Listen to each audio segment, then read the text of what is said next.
पाठ 18 चुनौती हिमालय की। शब्द पिटारा।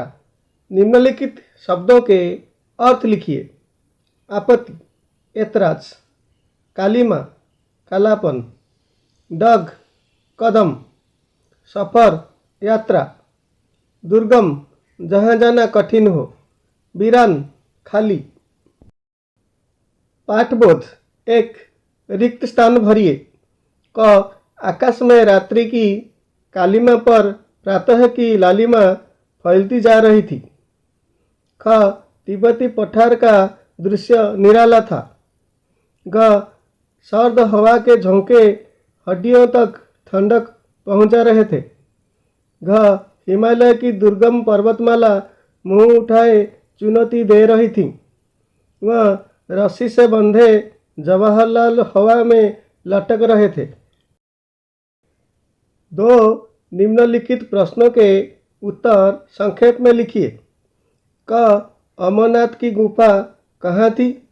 उत्तर: वातायन में बर्फ से ढके पहाड़ के पीछे थी। ख. जवाहरलाल के साथ कौन घूमने गए थे? उत्तर: चचेरा भाई किशन और कुली। ग. दोनों कहाँ घूमने निकले थे? कश्मीर घूमने। घ. ताजी बर्फ ने क्या किया? उत्तर: ऊंची नीची चट्टानों की एक समान कर दिया। वह जवाहरलाल को क्या आकर्षित करती रही? उत्तर: हिमालय की ऊंचाई। 3.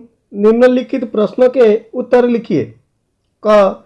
जब जवाहरलाल वातायन पहुंचे तो कुली ने क्या बताया? उत्तर: जब जवाहरलाल वातायन पहुंचे तो कुली ने बताया कि सामने बर्फ से ढके पहाड़ के पीछे अमरनाथ की गुफा है। ख. कठिन रास्ते की बात सुनकर भी जवाहरलाल सफर के लिए तैयार क्यों हो गए? उत्तर: कठिन रास्ते की बात सुनकर जवाहरलाल इसे चुनौती के रूप में लिया और सफर के लिए तैयार हो गए। ग. तिब्बती पठार के मनमोहक दृश्य का चित्रण अपने शब्दों में कीजिए। उत्तर: दूर दूर तक वनस्पति रहित चट्टानी इलाका दिखाई दे रहा था।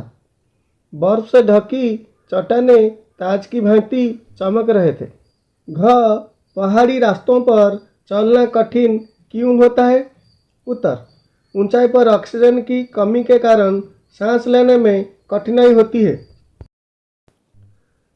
व्याकरण बोध। 1. निम्नलिखित शब्दों में प्रत्ययों को जोड़कर नए शब्द बनाइए। क. लद्दाख उक्त ई लद्दाखी।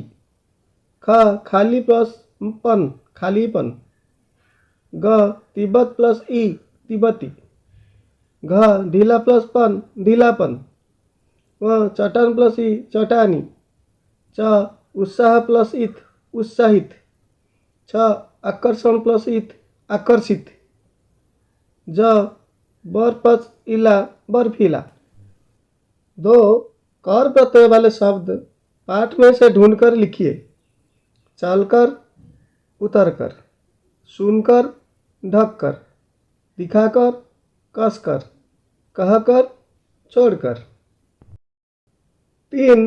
निम्नलिखित शब्दों में उपसर्ग जोड़कर नए शब्द बनाए गए हैं।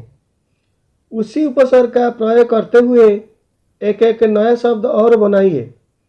क. नव प्लस जीवन नवजीवन। ख. दूर प्लस बल दुर्बल। ग.